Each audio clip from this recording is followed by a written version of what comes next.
Assalamualaikum warahmatullahi wabarakatuh, teman-teman semuanya. Bertemu lagi bersama saya Anwar di Tajud 5 Menit. Dan pada kesempatan kali ini kita masih membahas tentang kecerdasan emosional. Em, Setelah kemarin kita berfokus tentang bagaimana cara mengenal diri kita sendiri, pada kesempatan kali ini saya akan mengajak teman-teman semuanya untuk bagaimana cara mengendalikan diri sendiri. Nah, setelah kita kenal, kita harus mengendalikannya tentang diri kita sendiri itu. Dan beberapa video mendatang itu akan membahas tentang hal ini. Dan video yang pertama ini berjudul bagaimana cara kita mengenal pikiran dan hubungannya dengan kecerdasan emosional. Masih tentang emotional quotient. Oke, sebentar. Ah, Mari kita mengenal pikiran dan kecerdasan emosional kita. Pernahkah Anda mengalami rasa sakit karena penyesalan ketika kita melihat ke belakang? Anda merasa bahwa sebenarnya Anda bisa menangani situasi dengan cara yang lebih baik gitu. Eh, Mungkin saat itu Anda bereaksi secara cepat dalam kondisi yang begitu panas, di mana ada momen dan norma yang bagi sebagian besar dari kita pada satu waktu atau yang lain itu terjadi dengan kurang baik. Apa yang kebanyakan orang tidak tahu adalah Anda sebenarnya dapat mengikuti proses sederhana untuk mengendalikan pikiran, perasaan, dan emosi Anda yang yang selama ini membantu Anda berperilaku dengan cara yang mendapatkan hasil yang maksimal dari setiap situasi yang menantang yang Anda hadapi. Nah, ini semua bisa disebut dengan istilahnya A, B, C, D, E dalam bahasa Inggris. Nanti kita akan coba bahas di belakang ya.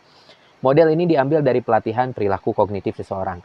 Ini adalah alat yang membantu Anda untuk mengambil kendali dan menghadapi situasi yang berpotensi sulit dengan lebih percaya diri dan efektif sambil membangun hubungan yang sangat kuat. Yang kesemuanya itu merupakan tujuan utama dalam membangun suatu kecerdasan emosional. Mari kita telusuri model dengan contoh bagaimana Anda dapat menerapkannya dan bagaimana Anda bisa menerapkannya di dunia nyata. Mari kita lihat contoh dan modelnya. Jadi, coba gambarkan pemandangan dari cerita yang akan saya sampaikan ini. Uh, Sebutlah namanya Bapak Adam. Bapak Adam bekerja sebagai akuntan dan telah menemukan salah satu rekannya dan rasanya sangat menantang akhir-akhir ini, bernama Ibu Hawa. Pria dan Ibu Hawa ini sedang mengerjakan sebuah proyek. Bapak Adam ya, dan Bapak Adam ini adalah manajer proyeknya dan membutuhkan informasi dari Ibu Hawa setiap minggu untuk melacak kemajuan proyeknya. Dan perlu secara konsisten, dan ternyata Ibu Hawa ini begitu konsisten dalam terlambat memberikan informasi, bahkan di setiap minggunya. Inilah yang kita sebut peristiwa yang mengaktifkan Ibu Hawa terlambat mereportkan. Yang dalam hal ini Ibu Hawa terlambat dalam memberikan informasi yang diminta untuk diberikan oleh Bapak Adam. Nah, saat mempertimbangkan peristiwa yang mengaktifkan, cobalah untuk menggambarkan situasi seobjektif mungkin. Bagaimana Anda menggambarkan situasi jika Anda adalah seorang reporter gitu. Coba gambarkan situasi seperti Anda seorang reporter yang menulis tentang peristiwa tanpa sepengetahuan sebelumnya atau sejarah fakta atau sejarah dan faktanya gitu. Jadi ya apa yang Anda lihat. Idenya di sini adalah perlu untuk mencoba dan mengamati peristiwa itu sebagai seorang yang objektif tanpa harus ada peristiwa sejarah yang diungkit-ungkit. Di sini, Bapak Adam menilai Ibu Hawa ini memang sengaja memberikan informasinya secara terlambat di setiap minggunya. Karena dia tidak menganggap pekerjaannya itu valid atau penting gitu untuk perusahaan. Penyebabnya pun adalah emosi marah yang ada di dalam Bapak Adam ini. Dan dia tidak bisa berhenti memikirkan fakta bahwa Ibu Hawa ini sepertinya tidak menghormati apa yang dia berikan. Bapak Adam ini menjadi mudah tersinggung dan memutuskan dia akan menghadapi Ibu Hawa tentang perilakunya yang tidak dapat diterima lagi. Keyakinan dan pemikiran seseorang tentang suatu peristiwa bisa menyebabkan seseorang menghadapinya dengan begitu emosional.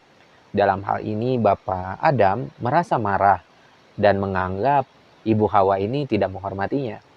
Bapak Adam menghadapinya dengan sangat agresif gitu ya kepada Ibu Hawa, dan karena dia didorong oleh kemarahannya dan apa yang dia yakini sebagai suatu ketidakadilan atas perilaku Ibu Hawa ini. Dan dia pun mulai mengkonfrontasi, dan ternyata ini malah menjadi situasi yang dimana hubungan ini malah menjadi semakin kacau. Sebagai konsekuensi dari apa yang disampaikan Bapak Adam, atas cara berpikir dan perasaan Bapak Adam tentang situasi tersebut, akhirnya terjadi respon negatif. Sebuah konfrontasi yang akhirnya disampaikan oleh Ibu Hawa. Akhirnya di belakangan, Bapak Adam ini mulai merenungkan bagaimana dia bisa menangani situasi dengan lebih baik. Dia mulai berpikir sebagai pengamat yang objektif. Mungkin Ibu Hawa sebenarnya tidak melihat relevansi informasi yang dia berikan. Mungkin cara mengkomunikasikannya yang kurang baik. Atau mungkin dia tidak sadar bagaimana sih cara mempengaruhi Ibu Hawa dengan baik itu. Mungkin dia tidak benar-benar melakukan sesuatu sebenarnya Ibu Hawa itu kepada Bapak Adam secara sengaja. Tetapi bukannya tidak menghargai, dan mungkin Bapak Adam ini tidak menghargai apa yang sebenarnya sudah dilakukan oleh Ibu Hawa.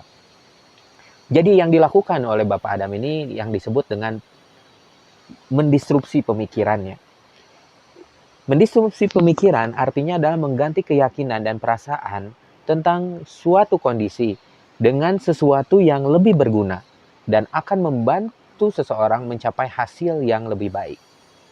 Cobalah untuk mundur selangkah melihat suatu kondisi, dan cobalah tantang pikiran Anda dan keyakinannya, beliefnya di sana. Sehingga di sini Bapak Adam pun mulai menjadi mengurangi rasa marahnya atas situasi tersebut. Dia masih kesal mungkin, tapi dia tidak melihat situasi ini seperti sebelumnya. Dia tidak lagi merasa kesal, dia mulai mengurangi rasa stresnya, mengurangi rasa ketersinggungannya dan memiliki pemikiran yang lebih jernih. Yang berarti sekarang dia bisa lebih fokus gitu untuk mencoba menemukan solusi daripada memikirkan pengalaman-pengalaman sebelumnya. Ada efek ataupun konsekuensi yang positif yang pasti setelah Bapak Adam melakukan perenungan seperti itu. Disrupsi pemikiran seperti itu. Jadi pikiran ini disebut dengan ABCDE. Kita akan coba bahas, gunakanlah ini untuk merefleksikan bagaimana kita menghadapi suatu tantangan dan bagaimana kita dapat mengubah cara kita berpikir dan perasaan kita dalam menghadapi situasi untuk mencapai hasil yang lebih baik. Apakah itu dalam hal meningkatkan hubungan ataupun mengendalikan bagaimana kita menanggapi tantangan untuk mencapai hasil yang lebih baik untuk diri sendiri dan orang lain. Kuncinya di sini adalah mengulangi proses ini terus-menerus sampai kita benar-benar merasa nyaman terhadap metode disrupsi pemikiran ini. Jadi seperti apa? Saya akan coba bahas secara mendetail. Yang pertama, A-nya adalah activating event atau pahami kejadian apakah yang mengaktifkan suatu kondisi. Jadi keadaannya seperti apa. Yang kedua, B, belief, thought, and emotion relating to the event. Artinya kita coba definisikan. Misalnya tadi kondisinya adalah Ibu Hawa terlambat melaporkan progress project. Lalu belief, thought, and emotion relating to the event. Ada belief apa, ada pikiran apa, dan emosi apa yang muncul yang berhubungan dengan kejadian tadi. Di sini adalah ya Bapak Adam menganggap bahwa Ibu Hawa itu orangnya tidak menghargai, tidak menganggap proyek ini penting. Pikirannya seperti itu. Emosinya adalah rasa marah, rasa tersinggung, rasa kesal. Konsekuensi of your response. Lalu dengan respon tadi, C-nya itu ada consequence of your response. Konsekuensi dari respon Anda ketika kita menampilkan rasa marah. Kira-kira seperti apa? Oh, ternyata konsekuensinya Ibu Adam ini malah jadi marah kepada Ibu Hawa ini jadi marah kepada Bapak Adam gitu, karena dia merasa tersinggung juga dengan konfrontasi seperti itu. Dan D-nya ini apa, kalau ibaratnya kalau di cerpen itu disebutnya plot twist-nya disrupting thought that can change the way you view. Jadi kita mulai mendisrupsi pikiran yang bisa mengubah cara pandang Anda. Carilah disrupsi pikiran yang bisa mengubah cara pandang Anda. Akhirnya Bapak ada menganggap, oh mungkin belief saya yang tadi itu kurang tepat. Karena memang disrupting ini tujuannya, disrupsi ini tujuannya untuk mengubah belief yang ada sebelumnya. Oh mungkin cara komunikasi saya yang salah. Oh mungkin saya belum bisa menyampaikan prioritas dengan baik. Oh mungkin saya kurang tenang dalam menyampaikannya. Oh mungkin saya kurang menghargai Ibu Hawa begitu. Sehingga effect of challenge your tough. Ini adalah I-nya, effect the of challenging your tough. Efek dari challenge yang tadi kita lakukan, disrupsi yang tadi kita lakukan itu seperti apa? Oh ternyata akhirnya ada perubahan pikiran kepada kita. Kita menjadi lebih tenang, menjadi tidak stres, dan menjadi komunikasi tetap menjadi lebih baik. Itu teman-teman semuanya. Percayalah bahwa kalau misalnya ada rasa ketidaknyamanan, entah itu rasa marah, entah itu rasa kesal, ataupun rasa tersinggung, biasanya di sana ada sesuatu yang salah yang harus kita coba ibaratnya perbaiki gitu. Harus kita adjust di sana. Ya ada sesuatu yang kurang nyaman di sana begitu, yang perlu kita perbaiki. Jadi teman-teman semuanya, selamat menerapkan metode ABCDE ini dimanapun Anda berada, dan mudah-mudahan bermanfaat untuk semakin mengasah kemampuan kita mengendalikan diri sendiri. Sampai jumpa di video selanjutnya. Wassalamualaikum warahmatullahi wabarakatuh.